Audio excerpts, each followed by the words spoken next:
Hi folks, this is a short demo of our CodeCanvas remote development orchestrator. This is a fully self-hosted solution that allows you to run your dev environments in the cloud, and I'm going to show you a couple of scenarios for the developer and for the administrator of CodeCanvas. And let's start with the developer. So as a developer, you only need to have one thing on your machine, and this is the JetBrains Gateway. This is how it looks like, and you can install it either from our website or using the JetBrains Toolbox application.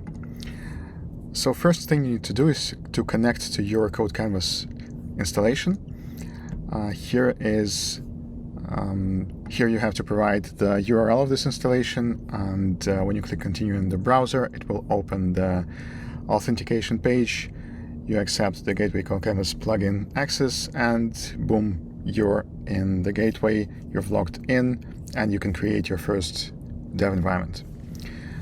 So let's go ahead and create one. This is the window of new dev environment creation. Let's select one of the templates here. I will explain what it is a bit later, but essentially a template is the configuration, like a blueprint for your dev environment that defines what repositories will be cloned, what IDE you will use, and some other interesting settings. Here you can see that it will clone the Spring Pet Clinic repository, and it will use the latest release of IntelliJ IDEA. We have also generated a handy name for you, but you can replace it and as you wish. You can also override the default checkout branch for this repository, and the last two lines are very important because they mean that you will get your dev environment very quickly. The warm-up snapshot means that it will not run from scratch, but we've prepared a pre-built disk image for you that contains already the cloned repository. The IDE was already downloaded there. Some build tasks were already executed, so the dependencies were fetched, and you can just go ahead and start working with it within maybe a minute or so. And the standby pool means that you will actually get a dev environment, already running dev environment from the standby pool, which should start almost immediately. I will show you how to configure all this later, but for now, as a developer, I don't really care about such things. I want to jump right into the coding. So let's go ahead and create the dev environment. You can see that it appeared here in the list of my dev environments, and we're going to connect to it in just a couple of seconds. So here it is. You can think that this is just an IntelliJ IDEA running the Spring Pet Clinic project, but it's not. On my local machine, I only have a thin client that looks and feels like IntelliJ IDEA, but it's not. It just shows you what's happening on the remote IDE backend, and the code that you see here is located on the remote backend. You can edit it, you can commit it, you can run the Spring Pet Clinic application, but everything will happen remotely on the backend. So now let's go ahead and run the Spring Pet Clinic application. It also runs on the backend, and you see that it happens pretty quickly because all of the dependencies were already fetched in advance during the warm-up procedure, and it starts in a matter of seconds. But now the question is, how do we actually open this application? How do we connect to it in our local browser? Well, the application is running on the backend, but the browser is running on my machine. So here you can see that IDEA tells us the application is listening on some ports, and port 8080 is the default port of the Pet Clinic application. So what I can do is I can forward it to my local machine and open it in the browser. Well, let's go ahead and do this. And yeah, you can see that the Spring Pet Clinic application is running, and it's available on the remote backend, but I can also debug it and check it out locally on my machine. I can also do some changes. I can commit these changes, and they will be committed and pushed to a remote repository, just as I would do it locally on my machine. Well, before finishing the developer part, I'm going to show you how to stop your dev environment. If you just hit IDEA quit button, it will show you this dialog that you've probably never seen before. It says that you can either stop the dev environment, leave it running, or just delete it. Well, let's stop it. And what it means that the dev environment will be hibernated. The snapshot will be created of the disk of this dev environment, and later I can reactivate it whenever I want. Let's check how it looks like in the gateway. You can see that this dev environment is stopped. If I click it, it will just start reactivating, or I can just delete it right from here. So can you run anything other than JetBrains IDEs in CodeCanvas? Yes, you absolutely can. You can run Visual Studio Code. Let's create a new environment with Visual Studio Code. I will select a different template this time. It's Spring Pet Clinic VS Code, and I'm going to create a new environment from it. So now it's created and it immediately opened Visual Studio Code, and I connect to this dev environment using Visual Studio Code. It asks for my SSH key because the connection happens via SSH. And yes, I trust the authors of Spring Pet Clinic, and here you can see the same repository is open in Visual Studio Code, and the same functionality is available for me. I can change these files, I can commit them, push them, I can also run the application, and it all happens again remotely. I only need to have Visual Studio Code on my machine to connect to this remote running instance. So what if I'm not satisfied with neither JetBrains IDEs nor Visual Studio Code, and I want to use the good old Vim Emacs, or I just want to connect to my dev environment using a terminal? Well, there's an option to connect to the dev environment using SSH, and it's basically as easy as just saying SSH clear alligator. It asks for my SSH key, and here we are inside the dev environment. I can also forward ports using this SSH connection, copy files, whatever. So this concludes the developer demo, and now let's switch to the administrator part. As an administrator, you will have to set everything up and prepare the templates for the developers to use.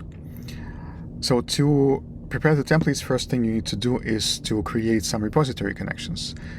You can specify the remote repository URL and then the way to authenticate CodeCanvas in that repository using the SSH key or a password. You can also restrict this repository access to specific users. And when you did that, these repositories are available for selection in your dev environment templates. So let's go ahead and create a new template. Let's call it something like new template 3. And first thing that you can set up here is the connections to the repositories. So this means that these repositories will be cloned inside this dev environment.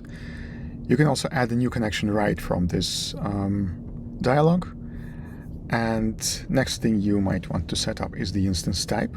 The instance type, I will touch on it a bit later, but basically this defines how much resources this dev environment will have and in which Kubernetes cluster it will run.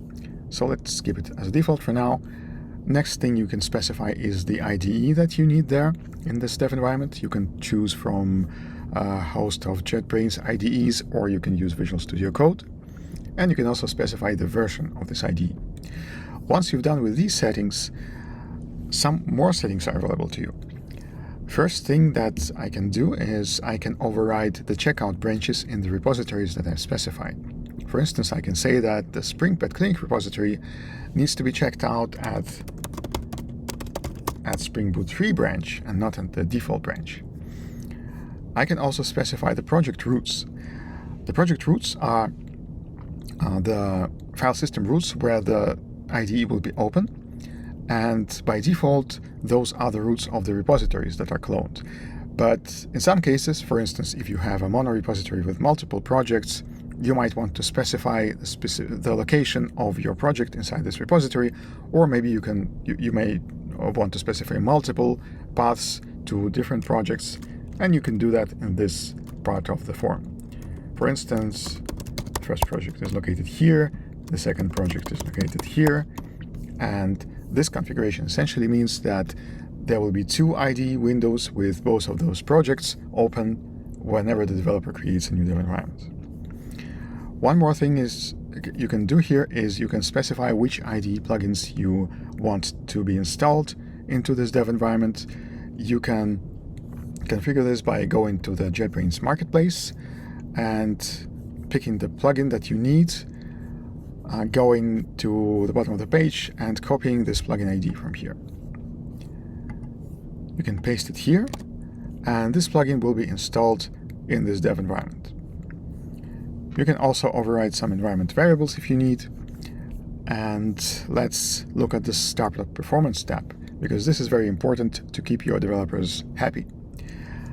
The warm-up part is for configuring the warm-ups, which are essentially pre-built disk volume images that will be used for new dev environments. Here you can specify that you want to create project indices for the IDE. You can also run a custom script that, for instance, will execute the build of your project and fetch all the dependencies. Something like maven install the working directory for this script and the execution timeout for this script in case something goes wrong and it does not complete in a timely manner. You can also set it to run on schedule, and this means that this schedule means that every working day at 8 o'clock this warm-up will be executed, and your developers, when they come to work, they can take advantage of this new warm-up and start their dev environments from freshly created warm-up with all the code and dependencies already fetched. You might want to do that to speed up their performance. If you want to increase the performance even more, you can set up the standby pool. The standby pool is the host of already running dev environments that your users can connect to in just a matter of seconds. So you can specify the size of this pool. This means that there will be always at least one dev environment inside this pool ready to be taken. You can also set up the cron schedule for this pool. This schedule means that this pool will be only active during working hours and working days, like from 9 to 18 o'clock, Monday to Friday. And outside of this time, the dev environments in the standby pool will be stopped, so they don't waste your money. On the Access tab, you can specify which users can create new dev environments from this template. These users are already limited by the Git repositories you've selected, because if the users don't have access to these repositories, they won't be able to create dev environments anyway. But if you want to further restrict these users, you can do it on this tab. The Lifecycle tab allows you to run some custom scripts on particular lifecycle points of your dev environment. For instance, if you want to run some script every time the development environment is activated, you can specify the on-activation script. Here you can run, for instance, a Docker container that your users typically use, or some service that they need. You can do the same for initialization stage, but this will be executed only once for the dev environment. And you can also specify the inactivity timeout for this dev environment. This means that if the user doesn't do anything in the dev environment, if they don't type, if they don't move their click their mouse, or if they don't connect via SSH to it, then this dev environment will be stopped after this period of inactivity. Here you can define what personal parameters your users need in the form of environment variables or files. For instance, if you have your internal package repository and users access this using their personal tokens, then you can create a parameter here, call it something like package token, and provide some description like this is the token for your package repository. Once you've defined this personal parameter here, your users are required to provide this parameter whenever they create a new dev environment. They may only set this parameter once in their profile.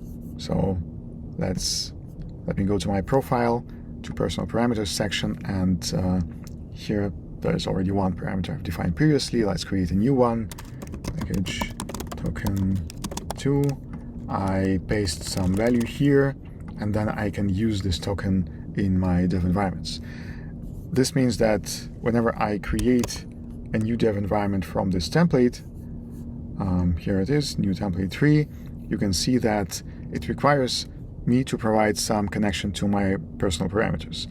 So this package token parameter will be populated with whatever I select here. So let's select this package token 2 that I've just created, and this environment variable will be populated with this value that I've defined, and this allows me to access, for instance, our internal package repository. So back to our template. We're done with the personal parameter section, and let's move to the advanced section. Here you can define, for instance, whether the users of this template need SSH access. You can disable it if you don't need it. You can define additional VM options for IntelliJ-based IDEs. For instance, if your project needs more heap size, you can define it here. You can also specify a dev container image. Since all of our dev environments run as dev containers, they use some image, and this is usually a default image that we provide. But if you need some specific tools, you may build your own image and provide it here so that they will be available to all developers using this template. And you can also specify that the developers can have access to some cloud policy, but I will explain it a bit later. And finally, the History tab allows you to keep track of the history of changes of this template.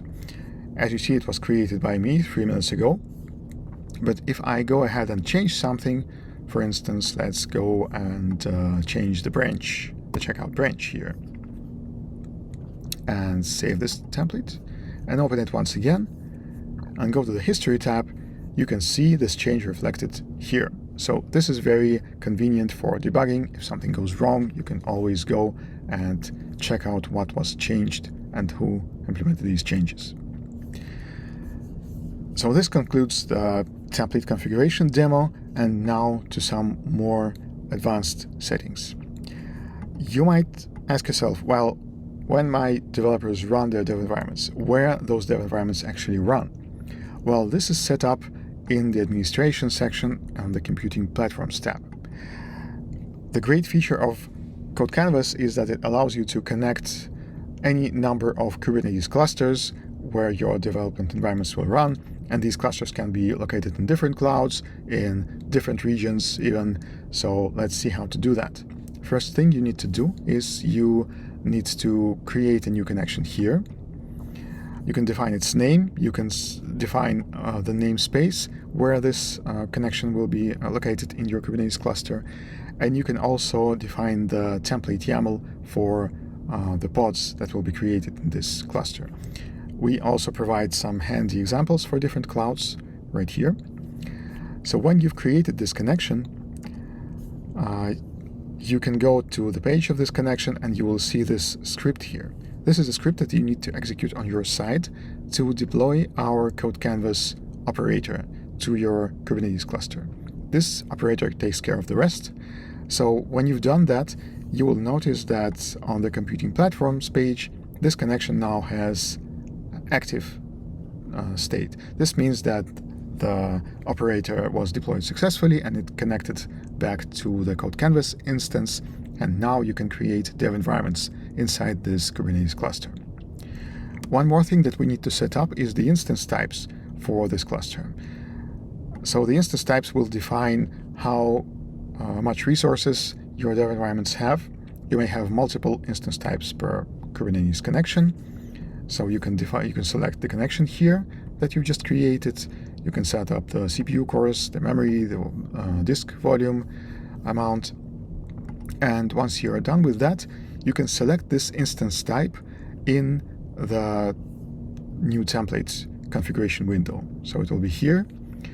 And this means that this instance type defines not only the resources available to the developers in this dev environment, but also where this dev environment will be created, in which Kubernetes cluster it will be created. One more useful setting here is the cloud policy. If you want to provide your developers with access to some internal resources in the form of Kubernetes service accounts, you can do it using the cloud policies. The cloud policy is essentially a definition of some Kubernetes service account available to your developers. So you can create a new cloud policy, you can select the computing platform that you've just created, and CodeCanvas will look up the available service accounts in this Kubernetes cluster and show them here. Then you can save this cloud policy, and whenever you create a new template, or let's edit just some existing template, you can go to the advanced settings, you can go down here to the cloud policy section, and you can select the cloud policy available to your developers that will run dev environments from this template. So this concludes the short demo. Thank you. Bye.